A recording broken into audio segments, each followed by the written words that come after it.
Welcome back friends and I hope you all are doing well. Okay, so हम अपनी free crash course जो हमारा है RBI grade B और SEBI grade A के सीरीज को आगे ले चलते हैं और आज फाइनेंस एंड मैनेजमेंट में हम कर रहे हैं फंडामेंटल्स ऑफ मैनेजमेंट का पार्ट 2। पार्ट 1 ऑलरेडी आ चुका है, आप उसको देख सकते हैं। अगर आपने अभी तक नहीं देखा है, काइंडली वॉच इट। और पार्ट 2 जो है वो आज हम कर रहे हैं, ठीक है। तो इससे पहले कि हम आगे चलें कि हमें पार्ट 2 में क्या करना है, उसका सिलेबस देखिए। आपकी स्क्रीन पे टेलीग्राम चैनल जो है विश्वाइस का, उसकी लिंक दी हुई है, तो आप बिल्कुल उसको चैनल को ज्वाइन कर लीजिए और वहां से आप जो हमारा कंटेंट है विश्वाइस का उसको पीडीएफ फॉर्म में भी एक्सेस कर सकते हैं। तो चलिए देखते हैं आगे आज हमें क्या करना है। आज है हमारे पास ये जो येलो पोर्शन है, evolution of management thought, scientific, administrative, human relations and system approach to management और नच थ्योरी। इसके पहले का जो पार्ट है जो येलो हाईलाइटेड नहीं है, वो हम फंडामेंटल्स ऑफ मैनेजमेंट के पार्ट 1 में कंप्लीट कर चुके हैं, ठीक है।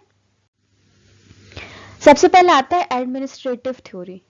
तो एडमिनिस्ट्रेटिव थ्योरी क्या है? Administrative management approach to management was advocated by Henri Fayol. तो किसने दिया? हेनरी फेयोल ने, ठीक है। This approach is also called process management और functional management. Fayol is also called the father of administrative management. Very important point, he is the father of administrative management and the same way as Taylor is called the father of scientific management, ठीक। He acquired the knowledge of management by working as a manager in various companies in France. Fayol started his career in 1860 in a French company as a junior engineer. He believed that more emphasis should be laid on organizational management and the human and behavioral factors in the management. Thus, unlike the scientific management theory of Taylor, where more emphasis was on improving the workers' efficiency and minimizing the task time, here the main focus is on how the management of the organization is structured and how well the individuals therein are organized to accomplish the task given to them. Fayol emphasized that management involved the application of certain skills which could be acquired by a person on the basis of systematic instructions and training. Once acquired, the skills could be applied to all types of institutions, including the church, schools, political as well as industrial organizations. Besides a systematic analysis of the management process and management functions, Fayol formulated a set of 14 principles as guidelines for implementing the process of management. कितने principles guidelines के लिए दिए इन्होंने? 14 principles, ठीक है, याद रखिएगा, ठीक है। These principles were stated in flexible terms and expected to be used of managers under all circumstances. According to Fayol, administrative skills were more essential for higher level managers while technical abilities were required more at the lower level positions. तो इन्होंने ये भी बता दिया कि administrative skills जो हैं वो किसके लिए ज़्यादा ज़रूरी है?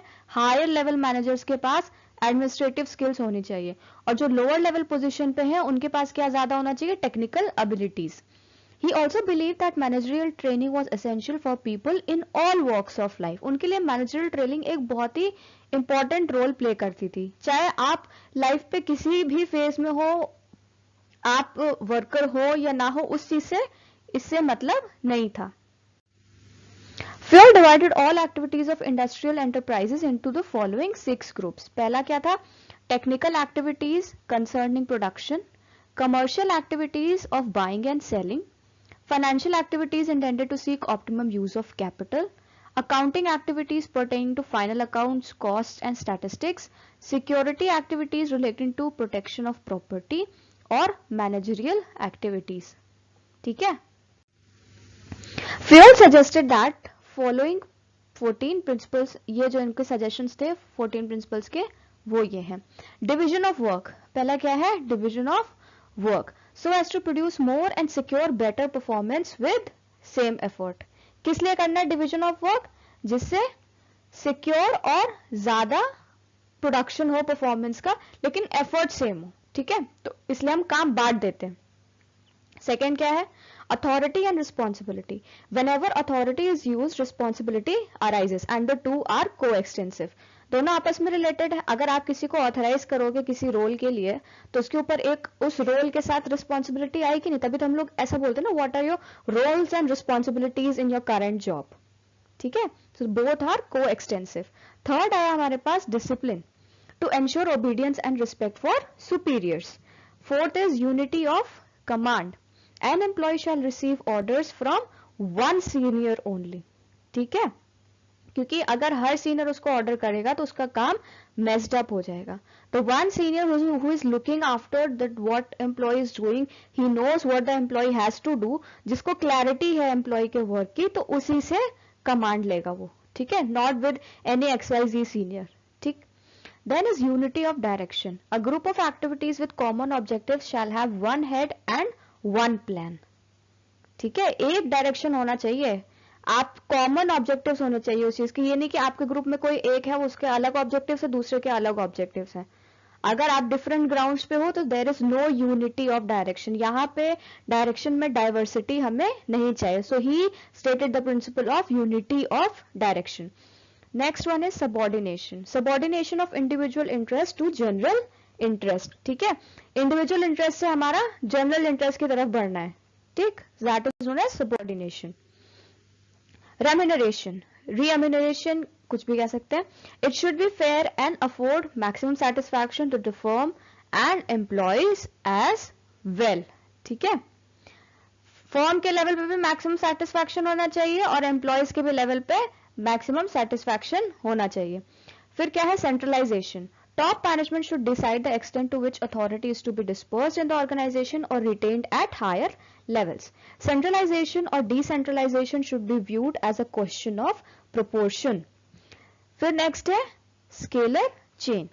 It refers to superior subordinate relations throughout the organization. It should be short circuited and not be carried to the extent that it proves detrimental to the business. Scalar chain होनी चाहिए. ठीक है, it refers to superior subordinate relations throughout the organization. ठीक. Next one is order. There must be a place for everything and each thing must be in its appointed place. Similarly, there must be appointed place for each employee and every employee must be in his appointed place. This describes the order we should maintain in an organization. ठीक है, कोई भी चीज एक appointed place पे होनी चाहिए और हर चीज की जो आप हर एम्प्लॉय का एक क्या होना चाहिए, appointed place for each employee and employee must be in his appointed place. So is vice versa. Okay. Equity. Management must have the desire for equity and equality of treatment while dealing with people. Equity is the combination of kindliness and justice in a manager. फिर next है stability of tenure of personnel. Management should strive to minimize employee turnover. Okay. 13th is your initiative. It refers to thinking out and executing a plan. 14th is esprit de corps. What does this mean? This means that this principle emphasizes the need for teamwork and the importance of effective communication in obtaining it. ठीक है, किस पे emphasise किया है? Team work पे. Team work कैसे होगा? जब हम इफेक्टिव कम्युनिकेशन करेंगे. ठीक है. So Freud described the above principles as a matter of convenience. He did not intend to close the list or make the principles inflexible.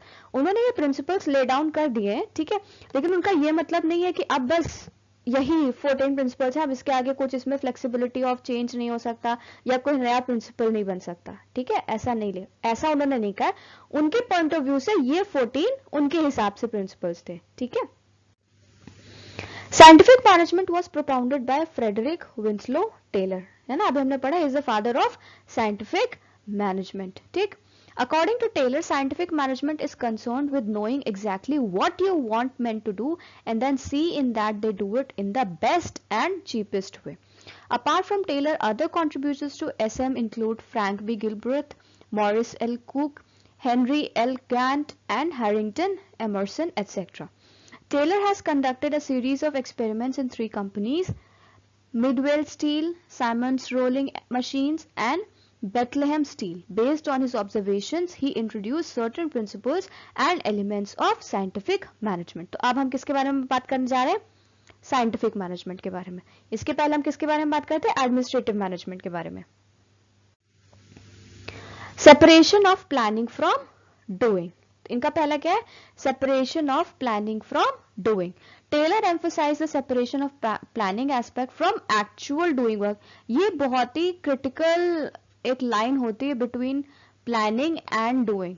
ठीक है, तो इन्होंने बहुत एम्फोसिस किया कि इसको there should be a separation between the planning aspect and actually doing the work.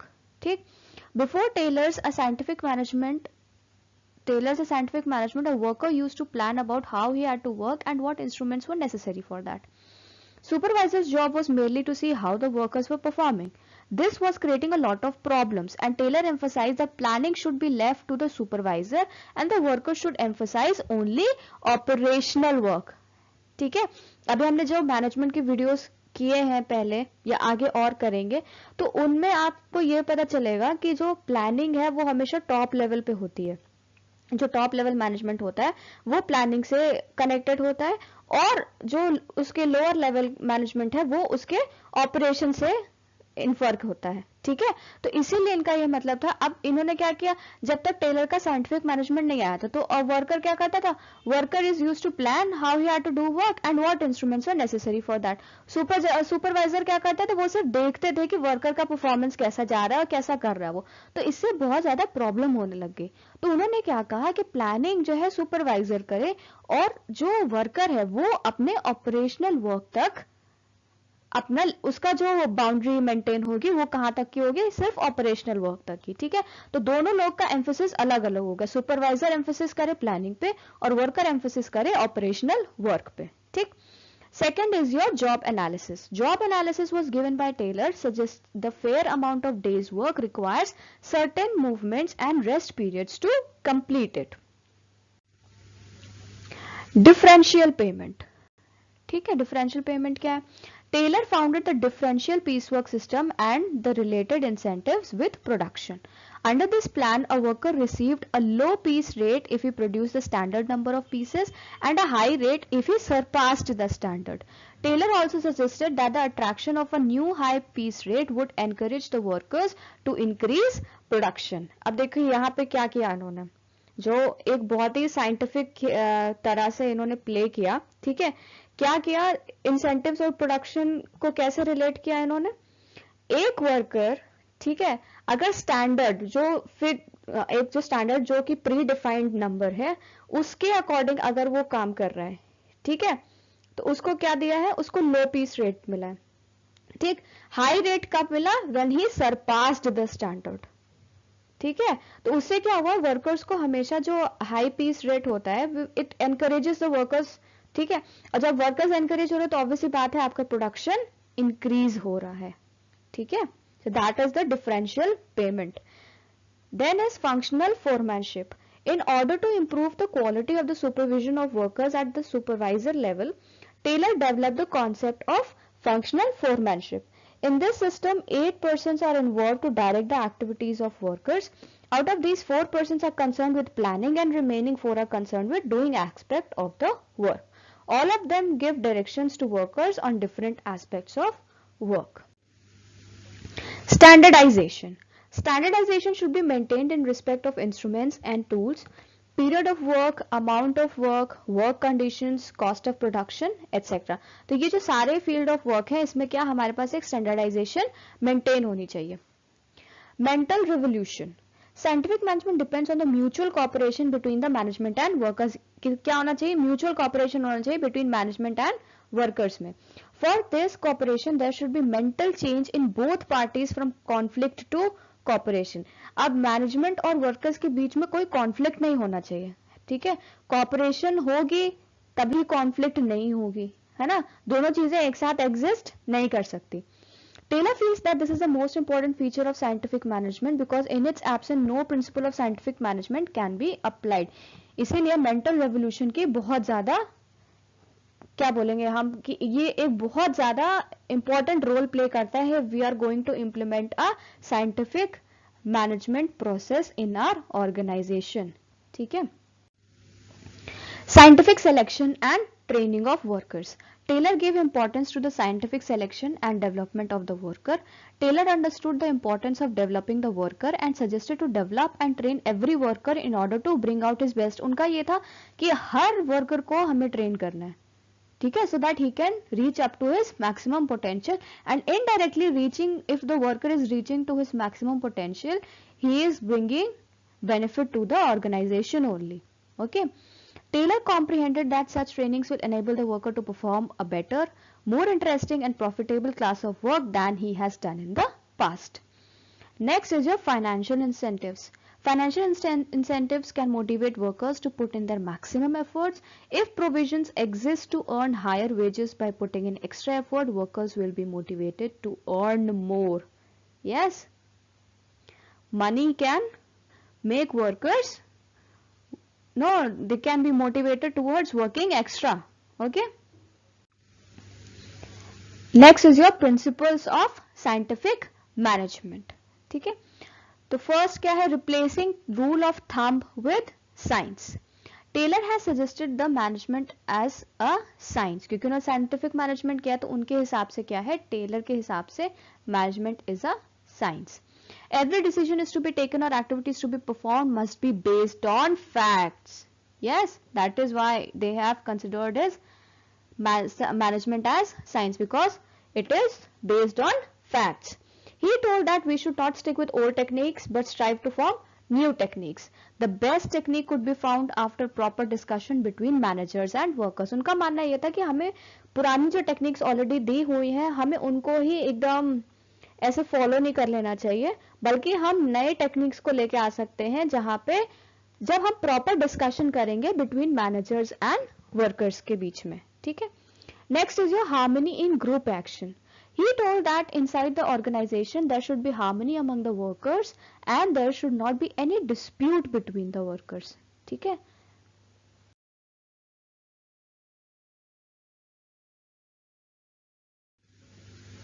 Next is cooperation, not individualism. It states that should be cooperation among the worker and different departments. Since all departments are interdependent on each other, so there should be a spirit of cooperation rather than internal competition. तो ये बिल्कुल जाहिर सी बात है, हम जब एक organisation में बात करते हैं तो वो उनके वर्कर्स के बीच में तो कॉपरेशन होना ही चाहिए, बल्कि जो डिफरेंट डिपार्टमेंट्स हैं उनके बीच में भी कॉपरेशन होना उतना ही इम्पोर्टेंट है, क्योंकि वो सारे डिपार्टमेंट्स आपस में इंटरडिपेंडेंट हैं. तो वहां पे इंडिविजुअलिज्म नहीं होना चाहिए, वहां पे कॉपरेशन होना चाहिए. Next is your maximum output. Scientific management involves continuous increase in production and productivity instead of restricted production either by management or by workers. ठीक है. तो साइंटिफिक मैनेजमेंट किसको फेवर करता है, कंटिन्यूअस इंक्रीज इन प्रोडक्शन को. ठीक है. Next is development of workers. In scientific management all workers should be developed to the fullest extent possible for their own and for the company's highest prosperity. Development of workers requires their scientific selection and providing them training at the workplace. Next is your human relations approach. Inadequacy in scientific and, देखो जब कोई approach आता है तो उसका मतलब ये होता है कि पहले कुछ ऐसा डेफिकेसी पाई गई, पहले कुछ ऐसा कमी थी जिसकी वजह से हमें ये अप्रोच बनानी पड़ी. तो अभी तक हमने क्या पढ़ा, साइंटिफिक और एडमिनिस्ट्रेटिव. ठीक. तो इसमें कुछ कमी थी which give rise to the importance of man behind the machine, importance of individual as well as group relationships in the workplace. अभी तक हम क्या बोले थे, मैक्सिमम प्रोडक्शन होना चाहिए, है ना, मशीनरी नहीं होनी चाहिए, नया एडवांसमेंट होना चाहिए. लेकिन अभी यहाँ पे ह्यूमन रिलेशन अप्रोच क्या कह रहा है, उसने रियलाइज कराया कि there is the importance of the man behind the machine and the individual and the group relationship we have in the workplace. According to this approach, management is the study of behavior of people at work. Now the whole focus is on human. ठीक है. तो ये इनके according क्या है, according to this approach management is the study of behaviour of people at work. This approach states the view that the effectiveness of any organization depends on the quality of relationship among the people working in the organization. The basic assumption of this school still remains that the goals of the organization are achieved through and with the people. This is very true. कोई भी गोल आप achieve करोगे, you have to achieve it through the people and of course with the people. This approach had its origin in a series of experiments conducted by Professor Elton Mayo and his associates at the Harvard School of Business at the Western Electric Company's Hawthorne Works near Chicago. Kindly remember the names related to every approach and every जो भी हम approaches कर रहे हैं, जो भी management theories कर रहे हैं, उनके जो आपके जो कंसर्न रिनाउंड पीपल हैं जिन्होंने उसको इंट्रोड्यूस किया है या वो जिसका उन्होंने ओरिजिन किया है, आप प्लीज उसको याद करते चलो. These studies were eventually became known as Hawthorne studies. ये सारी स्टडीज जो हम अभी करेंगे वो कहाँ पे हुई थी? Harvard school of business at the western electric companies Hawthorne works near Chicago. तो ये बेसिकली यहाँ पे हुई थी, इस वजह से इसका नाम क्या पड़ गया? Hawthorne studies. क्या था उसमें? It involve various experiments, illumination experiment, Hawthorne effect, interviewing programme, bank wiring, room experiment. अब इल्यूमिनेशन एक्सपेरिमेंट में क्या था? It began with various group of workers divided into 2 further groups. ठीक है, तो वेरियस ग्रुप ऑफ वर्कर्स को बुलाया गया और उनको क्या कर दिया गया? सबको 2 ग्रुप में डिवाइड कर दिया गया. एक था हमारा टेस्ट ग्रुप, दूसरा था हमारा कंट्रोल ग्रुप. ठीक, इल्यूमिनेशन मतलब यहां से है लाइट का. ठीक, अच्छा, टेस्ट ग्रुप के साथ क्या किया? इंटेंसिटी ऑफ लाइट का वेरिएशन रखा. कंट्रोल ग्रुप के साथ क्या किया? इंटेंसिटी ऑफ लाइट को कांस्टेंट रखा. It involve prolonged observation of the 2 groups of employees making telephone release. उनके साथ क्या, उनको जो ऑब्जर्व किया गया लोगों को, उनको एज अ एम्प्लॉय उनको टेलीफोन रिलेज करने थे. ठीक है, the purpose was to determine the levels of illumination on workers productivity. ठीक, ये जो पूरा एक्सपेरिमेंट हो रहा है, इल्यूमिनेशन एक्सपेरिमेंट, उसका टारगेट क्या था? उसका पर्पस क्या था? कि डिटरमाइन करना था कि the level of illumination on workers productivity कोई इफेक्ट होता है या नहीं होता है, ये हमें ऑब्जर्व करना है. Productivity increased in both the groups, hence researchers felt that there is something apart from lighting that is influencing the performance. The changes made then were test, जो प्रोडक्टिविटी जो है दोनों जगह इंक्रीज हो रही थी, टेस्ट ग्रुप में भी, कंट्रोल ग्रुप में भी. ठीक है, लेकिन टेस्ट ग्रुप में तो इंटेंसिटी ऑफ लाइट का वेरिएशन था, कंट्रोल ग्रुप में इंटेंसिटी ऑफ लाइट कांस्टेंट थी. तो जो रिसर्चर्स थे उनको ये तो पता लग गया कि इल्यूमिनेशन ऑफ लाइट जो है, ठीक है, या जो हम इंटेंसिटी को वेरिएट कर रहे हैं या फिर उसको कांस्टेंट रख रहे हैं, तो उसका कोई प्रोडक्टिविटी पे असर नहीं पड़ रहा है. ठीक है, so that is not the variable which we have to consider. तो उन्होंने क्या किया? कुछ चेंजेस किए. चेंजेस क्या किए? टेस्ट ग्रुप जो था, जहां पे इंटेंसिटी ऑफ लाइट वेरिएशन में थी, उसका पेमेंट क्या कर दिया? इंक्रीज कर दिया. ठीक, कंट्रोल ग्रुप का क्या किया? कंट्रोल ग्रुप का पेमेंट कांस्टेंट रखा, जैसा पहले था वैसा अभी भी है. ठीक, productivity increase steadily regardless of changing working conditions. अब यहाँ पे पेमेंट इंक्रीज किया हुआ है, यहाँ पे पेमेंट स्टेबल रखा गया, लेकिन यहाँ तब भी जो प्रोडक्टिविटी है वो स्टडीली इंक्रीज हुई. ऐसा नहीं हुआ कि यहाँ का पेमेंट बढ़ाया गया तो टेस्ट ग्रुप ने अपना प्रोडक्टिविटी बढ़ा दिया हो, या कंट्रोल ग्रुप का पेमेंट सेम है तो उन्होंने प्रोडक्टिविटी एकदम कम कर दी हो. ऐसा नहीं हुआ. ठीक है, अब इसका आंसर था व्हाई, ऐसा क्यों हो रहा है. ठीक है, इसका आंसर आपको नेक्स्ट में मिलेगा. Hawthorne effect. अब हॉथॉर्न इफेक्ट का क्या था? हॉथॉर्न इफेक्ट का बेसिकली ये था कि उनको पता था लोगों को कि that they are a part of an experiment. ठीक है, उनको ये पहले से पता था कि हाँ, हम एक एक्सपेरिमेंट के लिए ही तो जा रहे हैं. ठीक है, तो उसकी वजह से उनको वहां पे स्पेशल अटेंशन एंड ट्रीटमेंट मिली. सो अगर हम साइंटिफिक भाषा में बोले तो those people were just a subject for the researchers, है ना. जो हम रिसर्चिंग लैंग्वेज में बोले, जो रिसर्च वाली लैंग्वेज होती है, तो those people were just a subject and they knew it that they are the subject of the experiment. तो उनकी तरफ से कोई यूजुअल रिस्ट्रिक्शंस नहीं थी, है ना. देयर वाज कोई मैनेजमेंट नहीं था उनके ऊपर. ठीक है, वो सिर्फ उनको वो एम्प्लॉइज थे. There was nobody leader in them, nobody was managing, nobody was supervising them. ठीक है, this resulted in the development of belongingness and group pride among the people. उसकी वजह से क्या हुआ? उनको एक बिलोंगिंगनेस हो गया और उनके पास ग्रुप प्राइड हो गया लोगों को. ठीक, here apart from money a healthy social climate was making the groups work well.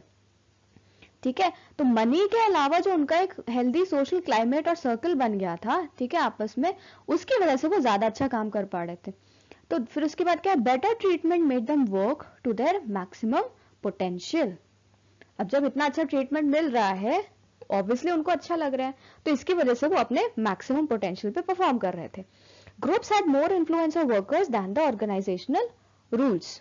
At this stage, researchers wanted clear answers, hence came up with interviewing. तो अभी भी उनको ये नहीं समझ में आ रहा था कि प्रोडक्टिविटी को हम किस पे बेस करें, कैसे पता करें कि प्रोडक्टिविटी कैसे इंक्रीज हो रही, क्योंकि यहाँ पे उनको क्या पता चल रहा है कि जो ग्रुप्स हैं हमारे, उनका अब ज्यादा इन्फ्लुएंस हो रहा है ऑर्गेनाइजेशनल रूल्स के कंपैरिजन में.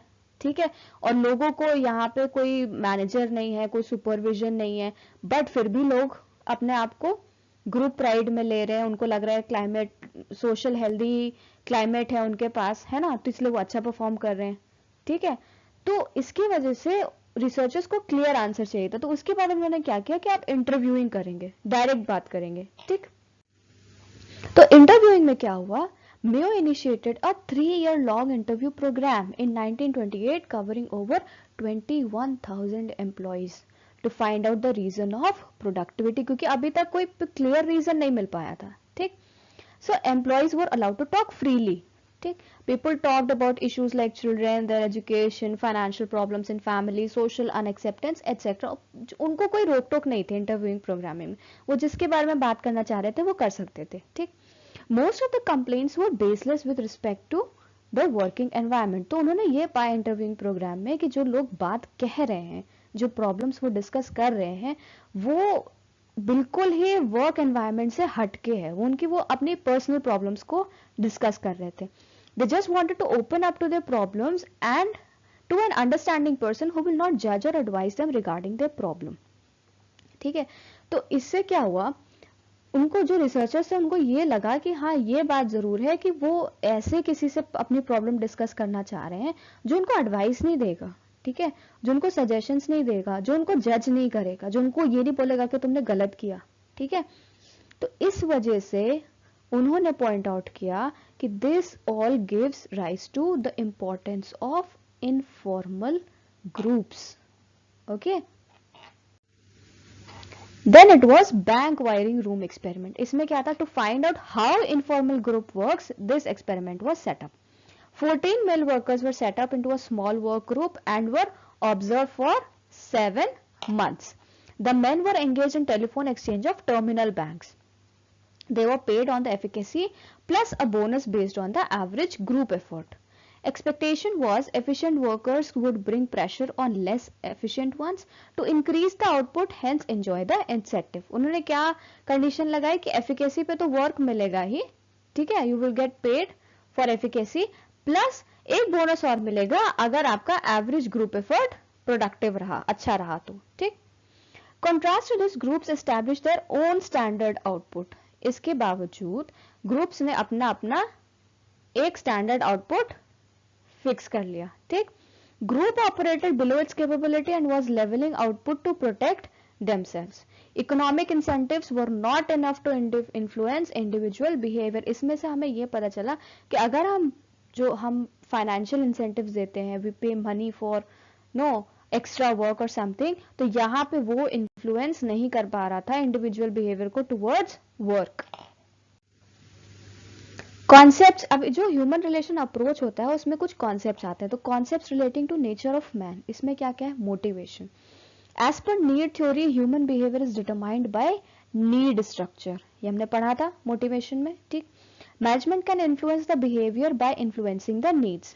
आप कैसे करोगे इन्फ्लुएंस बिहेवियर को, जब आप नीड्स को इन्फ्लुएंस करोगे. ठीक है, अभी क्या था, अभी उनको मॉनेटरी नीड्स इन्फ्लुएंस नहीं कर पा रही थी, तो हो सकता है कोई और नीड्स इन्फ्लुएंस कर देती. तो इसलिए मैनेजमेंट को क्या करना है, जो बिहेवियर को इन्फ्लुएंस करना है, कैसे, by influencing the needs. Behaviour और नीड्स को रिलेट करके चलना है. Management can create suitable environment to cater individual needs with an overall structure. Maybe they have to cater every individual needs, लेकिन विद इन ओवरऑल स्ट्रक्चर, मतलब within the organization. ठीक है, individual differences, हमने जो management के videos किए हैं behaviour को लेके, तो उसमें हमने ये देखा था कि ह्यूमन इज अ क्या है, कॉम्प्लेक्स बीइंग है ना, उसके साथ सोशियो साइकोलॉजिकल कॉम्प्लेक्स बहुत सारी चीजें जुड़ जाती हैं. तो जब ये सारी चीजें जुड़ जाती हैं तो हर इंडिविजुअल दूसरे इंडिविजुअल से अलग हो जाता है. तो नेक्स्ट कॉन्सेप्ट है हमारा इंडिविजुअल डिफरेंसेस का. Management can get the subordinates motivated by treating them individually and differently. आपने ये देखा होगा, अगर आप किसी को स्पेशली ट्रीट करते हो, ठीक है, तो ऑब्वियस बात है उसका बिहेवियर थोड़ा सा आपके प्रति चेंज हो जाता है। It means that you are not seeing that particular person as a crowd, है ना, you are seeing that person as a particular individual as he is expecting you to see him or her. Fine. Then we have an overall plan is needed to deal with the subordinates individually. Fine. Then we have management has to have proper strategies to cater to individual differences. यहाँ पे भी हर individual differences के लिए अलग अलग आपको strategies पता होनी चाहिए कि आप हर नीड जो है इंडिविजुअल डिफरेंसेस में जो भी स्ट्रैटेजीज आप लगाओगे वो कैसे कैरी आउट करोगे। आप इतने सारे एम्प्लॉयज हैं, आपके सबऑर्डिनेट्स हैं, so that should be well known by the management. Next, a whole person, ठीक, the functional idea should always be kept in mind the manager that he needs to deal with the whole of a person and not just only his personality और trait for which they are hired. Okay, so a manager should see the person as a whole being. ये नहीं कि वो सिर्फ इसलिए उसको deal कर रहा है कि हाँ बस तुम इस क्वालिटी के लिए हायर हुए थे तो बस तुम इतने से इतना ही मतलब रखो और ज्यादा नहीं, ठीक है। So manager should, we can say that a manager should respect a person as an employee और एज एन सबॉर्डिनेट और हिज सुपीरियर, ठीक है। सो थर्ड हमारा कॉन्सेप्ट क्या है जो related to man है, that is a whole person. Then we have human dignity. Human require respect and dignity. They should not be treated only as actors of production. ठीक है, ये नहीं होना चाहिए कि हम बस उसको प्रोडक्शन के लिए बस उसको ये समझे कि हाँ बस ये क्या है, ये तो बस हमारी प्रोडक्टिविटी बढ़ाएंगे कंपनी की, और ना आप उनको रिस्पेक्ट दे रहे हो, ना उनको डिग्निटी दे रहे हो, ना आप उनको ये समझ रहे हो कि वो इंपॉर्टेंट है आपके ऑर्गेनाइजेशन के लिए।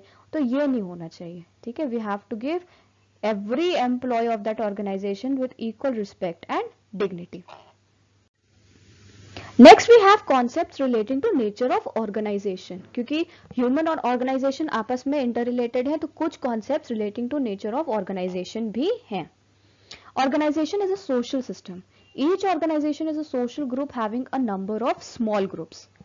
ठीक है, अभी हमने पढ़ा था मैनेजमेंट में ही कि ऑर्गेनाइजेशन क्या है, एक सोसाइटी, छोटी सोसाइटी ही तो है वो, जिसके हर एम्प्लॉय का कॉमन ग्राउंड क्या है कि वो उस ऑर्गेनाइजेशन में वर्क करते हैं। Like people, organization also has needs, status and roles. That is very true. एक ऑर्गेनाइजेशन का अपना भी तो एक नीड स्ट्रक्चर है, स्टेटस है, रोल है। Okay, organization should serve both formal and informal relationship. Second is your mutual interest.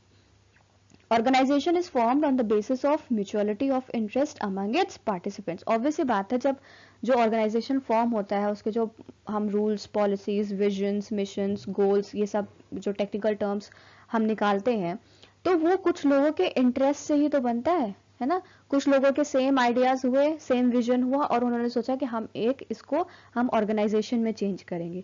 So organization is formed on the basis of mutuality of interest. Lack of mutuality will not take the organization very far. The management should try to coordinate the common goals among the individuals. जो common goals हैं organization के, जो एक तो departmental goals हो जाते हैं, ठीक है, वो उनको हटा के जो कॉमन गोल्स हैं ऑर्गेनाइजेशन के, उसको जो है मैनेजमेंट को कोऑर्डिनेट करना चाहिए उनके साथ इंडिविजुअल्स को, ठीक है। The coordination should be imparted in a way that individuals feel attached to the organization. फिर इंपॉर्टेंस है ह्यूमन रिलेशंस अप्रोच का। परफॉर्मेंस एंड प्रोडक्टिविटी, इसमें क्या है, it depends on the quality of relation of the worker with his management and coworkers. अगर उसका relation अच्छा है मैनेजमेंट और कोवर्कर से, तो उसकी प्रोडक्टिविटी, वो ज्यादा काम करेगा, उसको अच्छा लगेगा, है ना। तो अगर उसकी परफॉर्मेंस अच्छी होगी तो अल्टीमेटली कंपनी की प्रोडक्टिविटी और ऑर्गेनाइजेशन की प्रोडक्टिविटी अच्छी होगी। Good human relation practices create satisfied and motivated employees. Okay, and if the employee is motivated, he will work to his maximum potential, in return resulting in overall productivity. Next is job satisfaction. Employee with good relation with team members performs well, and if he is performing well, if he is doing good in the organization, he feels belonged to the organization, that means he is already having the job satisfaction. Free flow of communication, unity and understanding between employees increases job satisfaction. Reduction in disputes. Healthy relations between human resources is necessary for smooth functioning of the organization. Good human relation practices reduces misunderstanding and mistrust between the workers. अगर बहुत अच्छा healthy relation है, good human relation है, misunderstandings नहीं है, तो obviously बात है there will be a reduction in disputes. Okay? Innovation. जब बहुत अच्छा ह्यूमन रिलेशन होता है तो उससे हम एक्सचेंज करते हैं अपने आइडियाज और इंफॉर्मेशन को, एक्सचेंज तो करते हैं, उसके साथ साथ ही हम कंसिडर करते हैं दूसरों के ओपिनियन और आइडियाज को. वो वाली सिचुएशन नहीं कि बस एक ने बोला और आपने बोला कि अरे ये तो ऐसे ही बोलते रहते, नहीं. अगर आपका उससे रिलेशन अच्छा है तो यू विल टेक नो, आप उसको बहुत ही प्रॉपरली लिसन करोगे, will be careful about what they are saying, उन पे आप एनालिसिस करोगे कि हाँ ठीक बोल रहे हैं नहीं बोल रहे हैं, ठीक है. That is considering others opinion and ideas, मानोगे कि हाँ वो सही कह रहे हैं. It motivates employee to come up with creative ideas and in turn to face the market competition. Develops informal relation. Informal relation between human resources of the organization reduces stress and work pressure.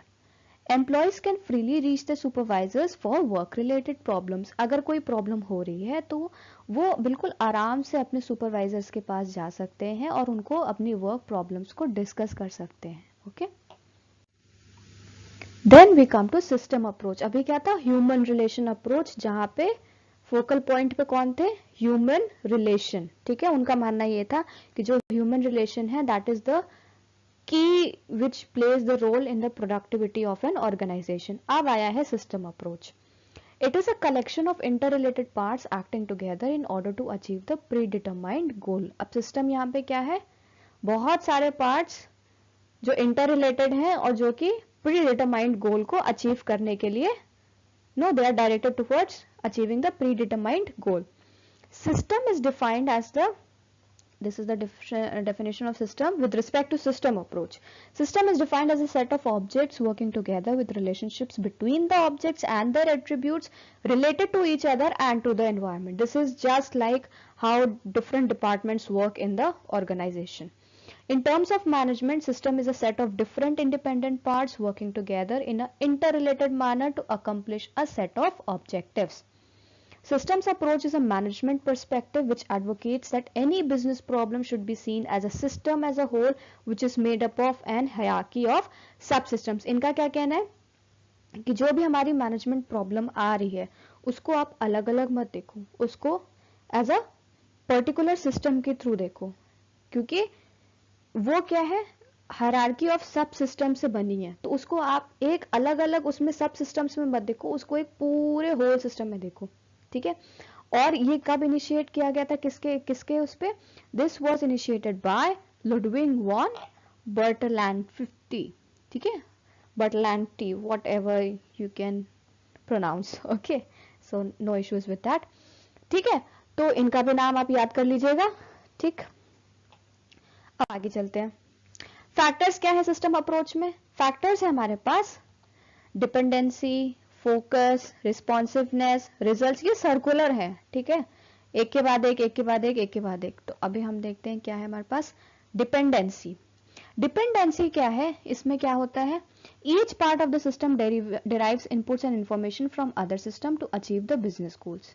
ठीक है, dependency होती है हर system की दूसरे पे, क्योंकि उनसे उनको डेटा चाहिए होता है, इंफॉर्मेशन चाहिए होती है, इनपुट्स चाहिए होती हैं. ठीक, the parts do not exist in silos but are coupled with one another to work as part of an entire working system. आप इंडिविजुअल यूनिट नहीं बोल सकते हो उनको. ठीक है, वो आपस में वर्क करती हैं, इसलिए प्रॉपरली स्ट्रांगली इंटरकनेक्टेड हैं. Responsiveness, the system changes as per the environment and reacts to the changes in the environment. If the external environment changes, then systems responds as well by making changes in its parameters to stay relevant and work as per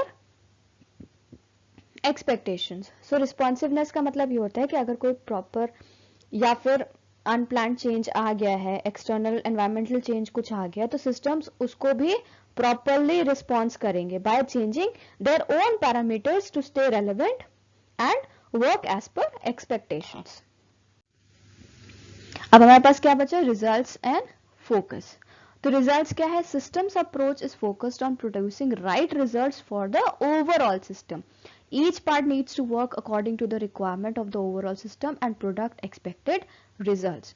All departments and subsystems of the overall large system need to product results. Just one or two parts performing well will not help the system. System के जितने units हैं उनको उतना ही properly perform करना पड़ेगा जितना कि बाकी सारे सिस्टम्स को। ठीक है, आप ये नहीं कह सकते हो कि एक सिस्टम अच्छे से परफॉर्म कर रहा है तो बाकी दोनों से कोई मतलब नहीं है, या उसका परफॉर्मेंस बस ऑर्गेनाइजेशन के लिए अच्छा है, बाकी दोनों अच्छा नहीं परफॉर्म करेंगे तो it will not make any effect. This is not the case. Next है हमारे पास focus. The focus of each part of the system should be clearly and well defined. Example, all the departments in the organization should have their clear responsibilities to make the system or organization work.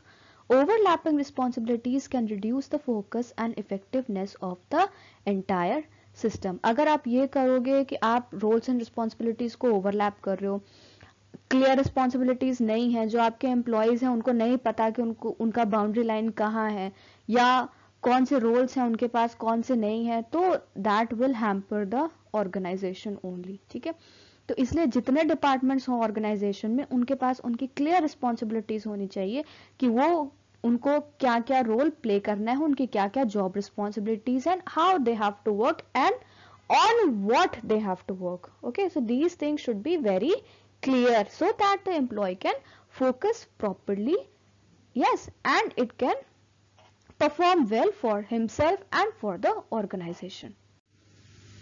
Next we have importance of system approach. System approach is very important as it provides the bigger picture. It sees all departments and subsystems as contributing factors for the overall organization. Overall success of organization is seen as a whole and not success of one department over the other. अभी हमने ये discuss किया कि हर department आपस में interconnected है। आप ये नहीं कह सकते कि अगर एक डिपार्टमेंट बहुत अच्छा परफॉर्म कर रहा है और बाकी के 5 नहीं कर रहे हैं तो वी कैन नॉट से कि जो डिपार्टमेंट अच्छा परफॉर्म कर रहा है उसकी सक्सेस हो गई। नहीं, ओवरऑल तो organization is not getting a success. So all जो आपके जितने डिपार्टमेंट है सबको उतना ही प्रॉपर वर्क करना है। यही होता है हमारा system approach, where we realize that we as a part of system have to work coordination में, कॉपरेशन में, है ना। हमारी परफॉर्मेंस इक्वली एक दूसरे से इंटर रिलेटेड है और अफेक्ट करती है। It aims at meaningful analysis of the organization and their management. It facilitates the interaction between organization and its department. It guides managers to avoid analyzing problems in isolation and to develop an integrated approach. एक scenario लेते हैं, ठीक है, जैसे कि क्या है, if we are facing an issue in a company related to sales, है ना, सेल्स का बहुत जो हमारे जो ऑर्गेनाइजेशंस होते हैं which are no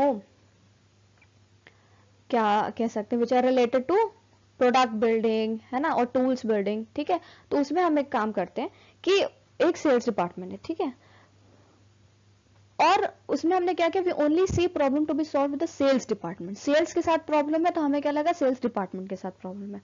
rather than all the departments together we may not be able to solve the problem effectively. Only focusing on sales will lead to more pressure on sales team to increase sales, ठीक, leading to poor customer experience as the sales department will try hard on upselling or cross selling, ठीक।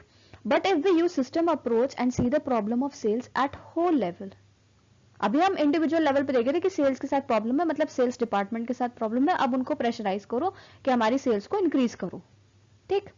और वो क्या करेंगे, customer experience poor हो जाएगा, क्यों, क्योंकि वो ट्राई करेंगे अपसेलिंग और क्रॉस सेलिंग। लेकिन अगर हम सिस्टम अप्रोच की वजह से बिगर पिक्चर देखें, ठीक है, so we might see that the product quality can be a issue, इसलिए हो सकता है सेल्स डाउन हो गई है, ठीक है, या फिर मार्केटिंग इनफ नहीं हो रही प्रोडक्ट के लिए इसलिए सेल्स डाउन हो गई है, और maybe the after sale service is not provided leading to drop in sales figures. तो जब हमने बिगर पिक्चर देखी तो हमें लगा कि हाँ ये सारी प्रॉब्लम्स भी तो हो सकती है, मार्केटिंग नहीं हो रही अच्छे से, हो सकता है कि प्रोडक्ट को जब हम सेल कर दे रहे हैं उसके बाद हम अपने प्रोडक्ट में कोई सर्विस प्रोवाइड नहीं कर रहे हैं, या हो सकता है प्रोडक्ट की क्वालिटी एक इशू है, इसलिए कस्टमर्स उसको लेना नहीं चाह रहे, ठीक। So the company can focus on overall goals and strategy to make sure that a high quality product or service would be produced with great customer experience. That will not only help the sales. ठीक है, तो ये पूरी company को, पूरी organisation को help करेगी. It will not only help the sales, it will help the whole company as a whole. Fine. So that is why system approach is quite important, where we don't see a particular problem as related with a particular department, but we see the bigger picture related to it, कि कहाँ पे problem आ सकती है, उसका effect कितना बड़ा होगा, या फिर we dig into the problem at each level, कि ये प्रॉब्लम आई कहाँ से, where from where it is arising. So that is known as the system approach. Elements of system approach. An organization is a unified and purposeful system consisting of several interconnected, interacting and interdependent parts. यहाँ पे हम बात कर रहे हैं जो बहुत सारे डिपार्टमेंट्स होते हैं हमारे. The parts of a system are called subsystems. जो छोटे, एक पर्टिकुलर ऑर्गेनाइजेशन हो गया एक पूरा सिस्टम, ठीक है, और उसके सब सिस्टम्स हो गए जो हमारे छोटे छोटे डिपार्टमेंट्स होते हैं, ठीक है. Each subsystem influences the other subsystems and the system as a whole. Her subsystem के अलग, उनके अलग अलग इंटरनल डिपार्टमेंट्स हो गए, ठीक है. लेकिन ये जो सारे सब सिस्टम्स हैं, ठीक है, वो क्या कर रहे हैं, वो इन्फ्लुएंस कर रहे हैं पूरे सिस्टम को, ठीक है. We see the bigger picture in system approach. The position and function of each subsystem can be analysed and understood only in relation to other subsystems and to organisation as a whole. Each subsystem derives its strength by its association and interaction with other subsystems. As a result, the collective contribution of the organization is greater than the aggregate of individual contributions of its subsystems. This is known as synergy. ठीक है, ये आप learn कर सकते हो that as a result, the collective contribution of the organization is greater than the aggregate of individual contributions of its subsystems. This is known as synergy, and this is the concept used in system approach. Each system has a boundary that separates it from its environment. The boundary determines which parts are the internal to the organization and which are external. For example, employees are within the boundary and creditors, customers are external to a firm. तो यहाँ पे internal boundaries में कौन आ गए हमारे पास, employees आ गए, और जो external है, बाउंड्री के जो बाहर के लोग हैं, वो क्या हो गए, क्रेडिटर्स हो गए, कस्टमर्स हो गए, ठीक है, which are external to a firm. Next we have the reaction और response to the output is known as feedback. ठीक है, feedback is useful in evaluating and improving the functioning of the system. Organizations operate on the principle that they have several alternative ways of doing same thing or achieving the same goal. अब यहाँ पे input आया, process हुआ, output हुआ, और फिर output से input का फीडबैक मिला, ठीक है. जो ये लिखा है, देयर रिएक्शन और response to the output is known as feedback. So this is the reaction, ठीक. Advantage of system approach. Advantage क्या है, it helps to see the problem at holistic level and resolves the issues. Holistic level मतलब when we see a system as a whole. System approach helps understand the problem in a better way and comes up with more efficient solution. इसका जो solution है वो ज़्यादा efficient होता है. It clearly defines the scope or the boundary for systems and problems where influence of internal and external factors can be seen. Disadvantage क्या है? Disadvantage है sometimes problems are too complex and needs focus on the subsystems rather than keep seeing system as a whole. ये भी हो सकता है कि कई बार ऐसी problems आ जाती हैं जहाँ पे हम जो प्रॉब्लम है वो एक पर्टिकुलर सब सिस्टम के साथ ही है, उसके बाद हम उसके एक बिगर पिक्चर को इमेजिन नहीं कर सकते. We can not take it as hypothetically कि नहीं प्रॉब्लम तो हम एज अ सिस्टम अप्रोच ही देखेंगे, हम पूरी ऑर्गेनाइजेशन या पूरे डिपार्टमेंट का देखेंगे, नहीं. वहां पे हमें फोकस करना पड़ेगा कि उस पर्टिकुलर सिस्टम में क्या प्रॉब्लम है, ठीक है. जैसे मान लो अगर कोई पर्सनल कॉन्फ्लिक्ट है पर्टिकुलर सिस्टम में, ठीक है, तो अगर कोई पर्सनल कॉन्फ्लिक्ट है तो वो उसकी बड़ी पिक्चर कुछ नहीं हो सकती. There should be no holistic approach to that, क्योंकि पर्सनल कॉन्फ्लिक्ट उस पर्टिकुलर सब सिस्टम में है, पूरे ऑर्गेनाइजेशन में नहीं है. तो वहां पे ये चीजें थोड़ा सिस्टम अप्रोच थोड़ा सा प्रॉब्लम करता है, ठीक. While designing from bottom to top, focus on subsystem is required and important details can be left in case focus is only kept on overall systems. ठीक, many a times while solving a specific issue leads to focus on a component and not overall system. फिर आते हैं हम नज theory पे. ठीक, अब नज थ्योरी क्या है? Nudge theory is a concept in behavioral economics, political theory and behavioral sciences that proposes positive reinforcement and indirect suggestions as way to influence the behavior and decision making of groups or individuals. तो basically हम किसी और का decision making और behavior influence करते हैं कैसे? Positive reinforcement देके या indirect suggestions देके. इसीलिए ये किसका पार्ट है? Behavioral sciences का पार्ट है.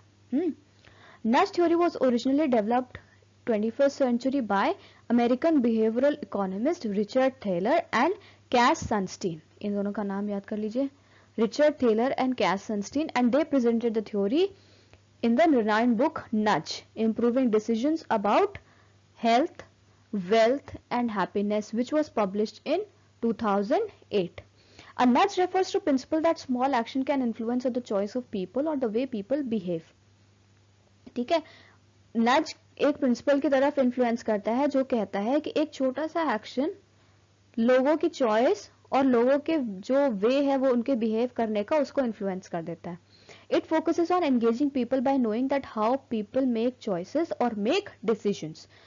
हमें उनके डिसीजन और चॉइसेस को क्या करना है? इन्फ्लुएंस करना है. दैट इज नोन बेसिकली, अगर हम बिल्कुल सिंपल और क्रिस्प भाषा में बोलें तो ये है नज थ्योरी, जहां पे हम लोगों के डिसीजंस, उनके बिहेवियर और उनके चॉइसेस को इन्फ्लुएंस कर रहे हैं. ठीक है, the nudge theory encourages indirect techniques to influence the behaviour instead of giving direct instructions. हम इंस्ट्रक्शंस नहीं देंगे, क्योंकि जब हम इंस्ट्रक्शंस देंगे तो शायद सामने की तरफ से रेजिस्टेंस आ जाए कि हम नहीं मानेंगे. तो हम क्या कर रहे हैं वहां पे? इनडायरेक्ट टेक्निक्स दे रहे हैं. ठीक, nudge theory explains how to influence human behaviour in a subtle way to enforce change. बहुत ही सटल वे में हमें एनफोर्स करना है अपने चेंज को. So how it is done? It is done by nudge theory which is given by Richard Thaler and Cass Sunstein. Nudges at organizational level. ठीक है, अब ऑर्गेनाइजेशनल लेवल पे नजेस क्या क्या है? Perception nudges. These are action which play around perceptions of organizational behavior. Individual have different perception of the different situation. ठीक है? So it is important to have an understanding of employees' perception of the desired change. This will also give an idea that what are the impediments to change and how these can be overcome by influencing perception of employees. अगर आपको ये पता चल जाए कि आपका जो employee है उसका perception क्या है, जो डिजायर्ड चेंज आप लाना चाह रहे हो उसके लिए एक एम्प्लॉय का परसेप्शन क्या है, अगर वो आपको पता चल जाता है तो आप जो है अपने एम्प्लॉयज का इन्फ्लुएंस कर सकते हो, उनके परसेप्शन को इन्फ्लुएंस कर सकते हो. लेकिन पहले क्या होता है, आपको पता चलना चाहिए कि आपके एम्प्लॉय का परसेप्शन है क्या उस डिजायर्ड चेंज के लिए. ठीक है, फिर है motivation nudges. These are actions which are needed to make employees care about a change. ठीक है, इनडायरेक्टली हम उनको क्या कर रहे हैं? They have to care about a change. Fine. There are many forms of motivational nudges and organization can take example of other individual example to show the others that is the best behavior and fits to the idea of change. हम अगर किसी का example ले दें, ठीक है, कि हाँ हमें ये एक पर्टिकुलर इंडिविजुअल है और इसके जैसा हमें करना है. ठीक है, तो इनडायरेक्टली आपने क्या किया? आपने पूरी ग्रुप को एक रोल मॉडल दे दिया कि हाँ ऐसा करना है. आपने उनको ये नहीं बोला कि आप ऐसा काम अच्छा नहीं करते हो या आपको ऐसा करना चाहिए. आप बोला कि ये बहुत अच्छी बात है कि हमारे पास एक ऐसा इंसान है जो हमारे लिए ऐसे अच्छा काम करता है and I think he should be like that, है ना, everybody should be like that. तो basically you are showing them और you are indirectly giving them the way of how to behave और हाउ टू वर्क, है ना, and that was your desired change. आप ये desired change चाहते थे और ये आपने कर दिया, है ना. तो समझ आ रही नज थ्योरी क्या है? इनडायरेक्टली इन्फ्लुएंस करना. ठीक है, ability and simplicity nudges. When change is hard and complex and employees feel it is difficult to adopt changes, then simple nudges are needed by organization. These simple and tiny actions will improve employees ability to adopt to change. ठीक है, जब बहुत लगता है employ को कि अरे नहीं यार मेरे से नहीं होगा, बहुत हार्ड और कॉम्प्लेक्स हो गया है, चेंज को अडॉप्ट करना नहीं हो पाएगा, तो उस समय ऑर्गेनाइजेशंस क्या करती हैं, एक सिंपल और टाइनी एक्शन से वो जो है अपने एम्प्लॉयज की एबिलिटी को इम्प्रूव करती हैं ताकि वो चेंज को अडेप्ट कर ले। ठीक है। Process to implement nudge theory, क्या क्या प्रोसेस है उसका? क्लैरिफाई योर गोल्स, पहले आप गोल्स को क्लैरिफाई करो कि चेंजेस किसके लिए होने हैं, क्या गोल है आपका। ठीक है। तो before implementing a change, this is very important, before implementing a change management strategy, you need to clearly define what changes are needed to overcome your obstacle or begin your new business path, कि obstacle है क्या आपका। ठीक है। Work backwards from your goal to determine the following: what changes are absolutely necessary in order to reach your goal, what changes will make the most impact with the fewest issues, what changes can you avoid। ठीक है। आप जब अपने goals की तरफ direct कर रहे हो चीजों को, ठीक है, तब आपको ये क्वेश्चन का आंसर होना चाहिए कि कौन से चेंजेस नेसेसरी है आपके गोल्स के लिए। अगर नेसेसरी नहीं है तो उनको अवॉइड कर दीजिए। ठीक। और कौन से चेंजेस ऐसे हैं जो बहुत ही ज्यादा इम्पैक्ट वाले हैं लेकिन इश्यू उसमें ज्यादा नहीं होना चाहिए। ठीक है। तो इस हिसाब से आप कैटेगराइज करो और अपने गोल्स को क्लैरिफाई करो कि कैसे से कैसे आपको गोल्स चाहिए और क्या क्या चेंजेस के थ्रू आप अपने गोल्स को अचीव करना चाहते हो। Next, we have analyze your impact. Next, examine your change management strategy with your leadership team. Analyze how it will be perceived by employees as well as how it will impact departments, teams and individuals. अब आपने change तो सोच लिया कि हाँ ये लेके आना है, लेकिन उसके बाद जो आपकी लीडरशिप टीम है उसके साथ आप मीटिंग्स करो, उसको एनालाइज करो कि कैसे वो आपके एम्प्लॉयज को और डिपार्टमेंट्स हैं, जो टीम्स है और इंडिविजुअल्स हैं, उनको कैसे इम्पैक्ट कर रही है, how it is affecting them. Prepare your answers to employee feedback and concerns so you can provide clear guidance and assurance. And in case if any employee is having a question regarding it, कि sir ये ऐसे से ऐसे कैसे करेंगे हम, so you have to prepare your answers, you should be answerable to them. ठीक है। ताकि आप उनको क्लियर गाइडेंस और अश्योरेंस दे पाओ कि हाँ you know what the change is, okay, and you have the hold about the change. Next is make a timeline. Create a step-by-step schedule that walks the organization through the change. पूरा step by step schedule होना चाहिए आपके पास उस change के लिए. This should start with any necessary announcements and notices through though to full implementation and adoption of the change and any future reviews or reflections. Choose your techniques. As outlined earlier, there are several different nudge theory techniques that can help employees buy in and get comfortable with an organizational change. Review those recommendations to determine which nudge technique should be used to achieve the best results for your company. बहुत सारी techniques हैं नज की, ठीक है, नज techniques हैं, तो आप उनको रिव्यू करिए उन recommendations को, determine which technique should be used to achieve the best results for your company. Because you know better for your company, so you will be able to select better for your company with among all the nudge theory techniques given. Okay, then you start nudging. Roll out your chosen nudge theory techniques and begin gathering employee feedback or data as needed. Set a realistic time frame to gather initial insights, after which you can adjust your strategy or techniques as needed. जब ये सारा काम हो जाए, आपने techniques choose कर ली, उसके बाद आप स्टार्ट करो। ठीक है। और उसके बाद आप एम्प्लॉय फीडबैक या डेटा के थ्रू कर रहे हो तो वो भी आप लो कि हाउ इज इट गोइंग। ठीक है। फिर रियलिस्टिक रियल टाइम में टाइम फ्रेम बनाओ। ठीक है। एंड वहां पे आप एडजस्ट करो अपनी स्ट्रैटेजी और टेक्निक्स को जैसे भी आपकी रिक्वायरमेंट है। Next is remain open.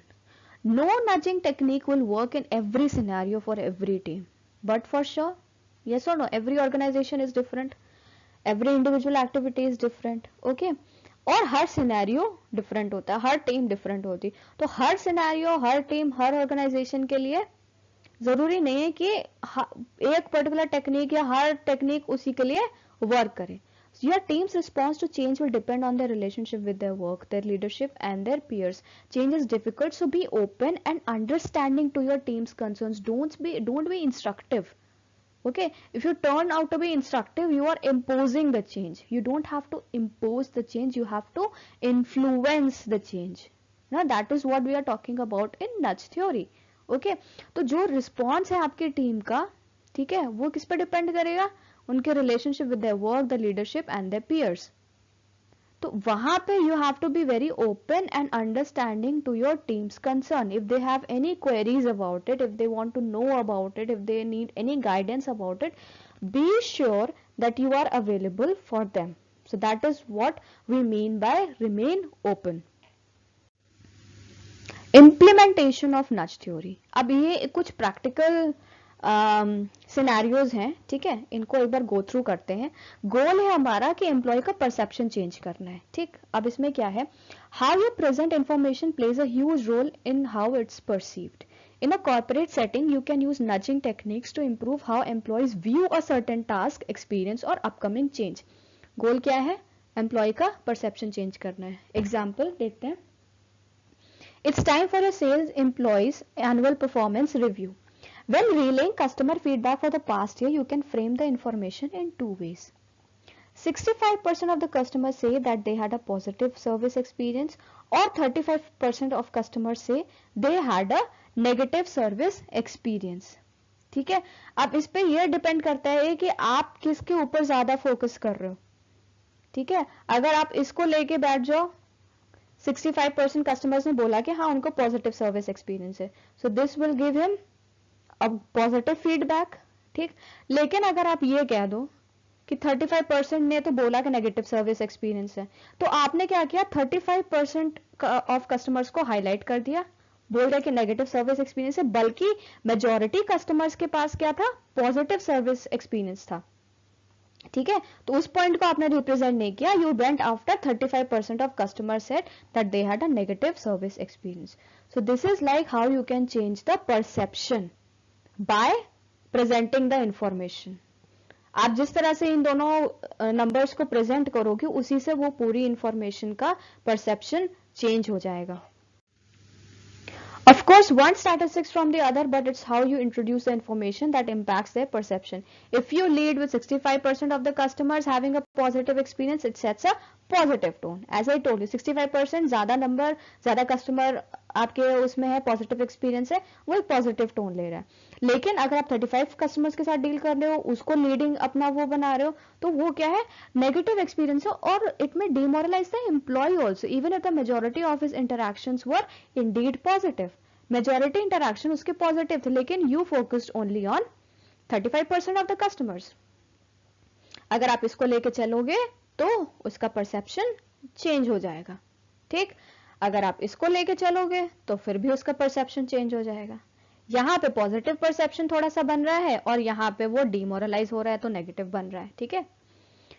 Second है, गोल क्या है हमारा, to increase the motivation. Want to encourage employees to become more interested or involved in a workplace initiative? Use motivational nudges. Comparison and competition tend to be natural motivators. If an employee sees one of their peers or most of them involved or succeeding in a workplace initiative, it can motivate to join them. अगर वो ये देख रहा है कि उनके peers साथ वाले, उनके जो लोग involve हैं वर्क प्लेस पे, ठीक है, अगर वो सक्सेस की तरफ है, ठीक है, तो वो जो एक पर्टिकुलर इंडिविजुअल है उसको भी मोटिवेट कर देता है कि हाँ मेरे को भी करना है। तो कंपैरिजन और कंपटीशन जो है हमारा, वो क्या है, नेचुरल मोटिवेटर्स हो जाते हैं। Example, your company has started a mentorship programme that pairs senior staff with interns and entry level employees. The only problem is you have more mentees than mentors. Though senior staff members initially voiced interest in the program, few have officially taken on a mentee. First, you have to get to the heart of the issue. Mentors have lost interest. They feel they're too busy or aren't sure how the experience will play out. If the main issue is lost interest, implementing motivational nudges can help. In this scenario, motivational nudges may include rewards and incentives for those who participate, such as increased paid leave for each of your mentorship, a monetary bonus or another high quality incentive. जब हम इनको देंगे, ये सारे incentives देंगे, so they will surely participate. If receiving those incentives isn't motivation enough, seeing their peers take an extra paid holiday when they are feeling tired or overworked may eventually do the trick. हो सकता है starting में लोग नहीं participate करें कि अरे नहीं हमें कोई मॉनेटरी बोनस नहीं चाहिए, ठीक है, पेड लीव नहीं चाहिए, ठीक है, लेकिन अगर उनके साथ वाला एक्स्ट्रा पेड हॉलीडे ले रहा है, जिस दिन वो टायर्ड या ओवरवर्कड हो रहे हैं, ठीक है, तो वहां पे उनको ये लगेगा कि यार हमें पार्टिसिपेट करना है because we also want to enjoy the extra paid holiday. So यहाँ पे हुआ चेंज, है ना, we are influencing that behaviour. Goal क्या है यहाँ पे, to enhance their abilities. Okay, यहाँ पे क्या हो रहा है, when an employee doesn't believe they have what it takes to achieve a goal they likely won't attempt it at all. ये हर बार होता है ना, अगर हमें लगता है कि हमारे अंदर वो चीज नहीं है, हम गोल अचीव नहीं कर सकते, ठीक है, तो वो अपनी एबिलिटीज पे बिल्कुल बिलीव नहीं करता। In this scenario you can use nudges to change the perception of their abilities. Nudges को हम क्या कर सकते हैं, this is a very powerful technique. We are going to change the perception of their abilities and give them the tools they need to make the task easier. Example, more likely than not, you have an active living program already in place in your organization. But is it being used? If not, you may just need to remove some simple barriers. For example, in the office kitchen break room, putting healthy snacks at an eye level and make them more accessible than unhealthy snacks can naturally motivate employees to make better food decisions. Or, if you're looking for ways to make meetings more engaging and enjoyable, give employees the freedom to choose the location and activity. When sending a meeting invite, provide them with the option to book a walking meeting, a meeting over lunch, or a video or phone call. ठीक है, तो जब हम उनकी abilities को enhance करने के लिए हमें उनको प्रॉपर ऑप्शंस देने पड़ेंगे ना, we have to give them the tools to make the task easier. ठीक है, और हम जैसे अगर हम उनको मीटिंग का इनवाइट दे रहे हैं, ठीक है, अब जैसे अगर कोई पर्टिकुलर मीटिंग में the employees are no choosing how will the meeting be, where is the location, what will the activity, yes, so they will be taking more participation in that meeting because they know that now they have a say in that. उनको पता है कि उनका decision, it's important for them, so they'll put their best in that particular meeting and they'll engage and enjoy that thing. Okay, तो यहाँ पे हम उनका परसेप्शन चेंज करें, we are influencing their behaviours of quitting the meeting and now joining the meeting. Okay, so next है हमारा goal to get approval और agreement. जब लीडरशिप मेंबर्स वॉइस करते हैं चेंज को, ठीक है, तो नज थ्योरी उनको हेल्प कर देता है कि जो उनके एम्प्लॉयज हैं वो भी अप्रूव करें चेंज पे, अग्री हो जाए चेंज पे, ठीक है। So encouraging employees to share their goals and ideas on the topic can help others come to an agreement. You could also use social proof from other companies or related industries to show employees how well an idea has worked and how they could experience the same results. ठीक है, तो आप ऐसे कर सकते हो कि आप जो अगर उस पर्टिकुलर कंपनी ने, किसी पर्टिकुलर ऑर्गेनाइजेशन ने कोई पर्टिकुलर चेंज इंप्लीमेंट किया है, तो आप उसको एज ए सोशल प्रूफ दिखा सकते हो कि देखो उन्होंने इंप्लीमेंट किया है और it worked well for them, है ना, so we can also work it. ठीक, तो अगर एक एम्प्लॉय के पास एक वो आ जाएगा कि हाँ नहीं ये किया तो गया है and it's fine, we can also do it, तो you are getting the approval और agreement. Again you are not instructing, ठीक है, नज थ्योरी इंस्ट्रक्शंस पे बिलीव नहीं करता, वो इन्फ्लुएंस पे बिलीव करता है। ठीक है, so again you are not instructing that particular thing और चेंज, ठीक है, you are influencing that behaviour. अगर वो एक बार सोशल प्रूफ देख लेंगे तो उनकी वो एक इनसिक्योरिटी चली जाएगी चेंज को लेके, ठीक है, और वो बिल्कुल आपके साथ अप्रूव्ड और अग्रीड रहेंगे कि ठीक है, okay, we are going to coordinate with you with this implementation of change. अब एग्जाम्पल क्या है, leadership wants to implement a hybrid working approach where employees can choose to either come into the office or work remotely, but employees are divided. अब क्या हुआ, while some employees appreciate the flexibility, the others feel a hybrid approach might hinder workplace culture, communication and engagement. Since many companies have already implemented hybrid working, you will easily be able to find reports and case studies on its success rate. Use this established data to speak to your employees' concerns and introduce them to tools that will help their experience run smoothly. ठीक है, तो ये तो यहाँ पे as an example, but we are seeing it in real, like due to the pandemic many organisations have gone through work from home या फिर hybrid approach कि some people are working in that particular organisation at one time, दूसरे उसी time पे work from home है। ठीक है, तो ऐसे केस में ये चेंज बहुत ही हार्ड था। कुछ एम्प्लॉयज ऐसे थे जो एक सर्टेन एज पे आ गए थे, जो ये प्रेफर कर रहे थे कि उनको रिमोटली वर्क करना है, they can not work from home, they didn't want to work from home. उस केस में क्या हुआ, जो कंपनी थी या जो ऑर्गेनाइजेशन थी उसने अपने हर एम्प्लॉय को ट्रेन किया on a certain platform from where they can do their work properly at home also, है ना. We see this example going on in teaching as well.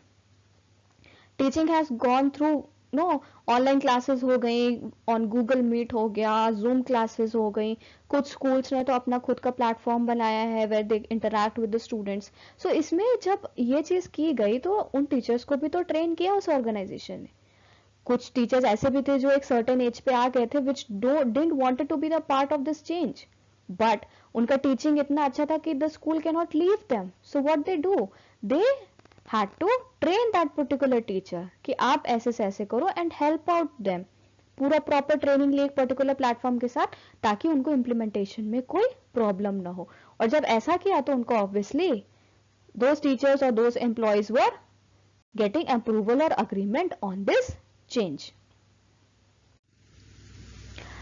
Next is goal is to change the default. How often do you click the accept cookies button on a website without looking at your options? Quite often, most likely. That's because people are more likely to accept the default direction than go against it. Okay?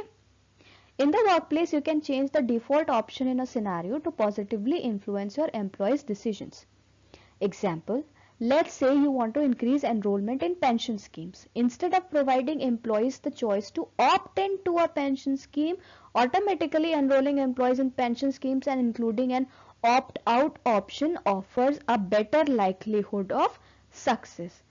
ठीक है. To change the default में क्या है कि हम लोग क्या करते हैं, we are like programmed to do the default thing. हम उसके options नहीं देखते, हमें जो default लग जाता है हमको लगता है कि ना इसी तरफ जाना चाहिए. We want to go to the default direction and we are more likely to accept that particular default direction. We have no resistance to it. हम उसमें कोई resistance नहीं दिखाते हैं कि we have to accept it or not accept it. ठीक है. जब भी ऐसे like they have given the example here, accept cookies. So most of us what they do, we accept it. I agree. ठीक है. अगर कोई सॉफ्टवेयर इंस्टॉल करते हैं तो ठीक है, आई अग्री. कभी आई डोंट अग्री करके हम लोग ने ऐसा देखा नहीं कि आई डोंट अग्री करेंगे या फिर हम उस चेक बटन पे क्रॉस लगाएंगे या टिक नहीं लगाएंगे तो कहाँ पे where it will take us. ठीक है. तो हमें क्या करना है, हम उस पर्टिकुलर डिफॉल्ट को ही चेंज करना है जैसा कि उन्होंने एग्जाम्पल दिया है. ठीक है. ऑप्ट इन की वजह से जगह पे हमें ऑप्ट आउट कर देना है. ओके. डीमेरिट्स है नच थ्योरी के, दो it is very benefiting for the organisation. अभी हमने देखा कितना सारा कुछ. ठीक है. प्रैक्टिकल एप्लीकेशंस भी देखी, लेकिन कुछ इसके डीमेरिट्स हैं. जैसे nobody wants to be forced to change their behaviors or actions. हालांकि हम इंस्ट्रक्ट नहीं कर रहे हैं, हम इन्फ्लुएंस ही कर रहे हैं, लेकिन एक तरह से हम इन्फ्लुएंस जब कर रहे हैं so we are indirectly forcing to change the behaviours और एक्शन. तो कोई ये नहीं चाहता.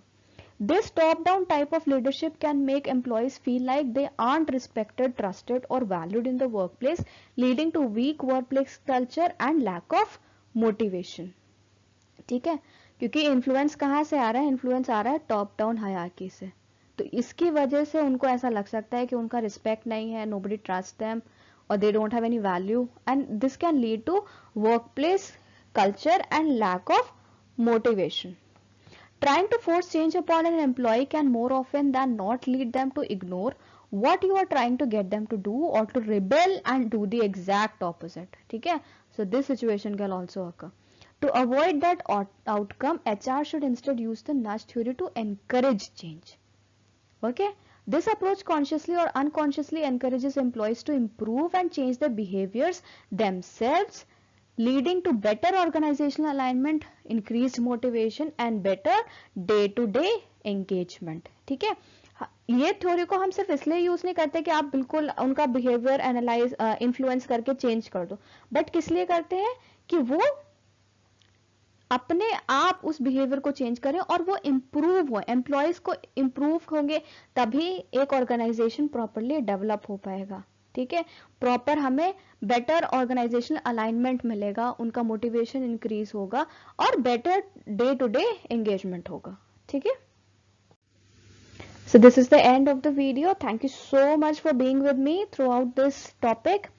और ये आपके पास टेलीग्राम लिंक है हमारे चैनल का, आप प्लीज इस पे जाके अपने पीडीएफ्स को एक्सेस करिए, बहुत अच्छे से पढ़िए, and I wish you all the best for the exam, which ever exam you are preparing, and I wish and I hope that you will be in your very good health, both physically and mentally, because both are important, equally important for you to prepare for your exams. See you next time. Thank you so much.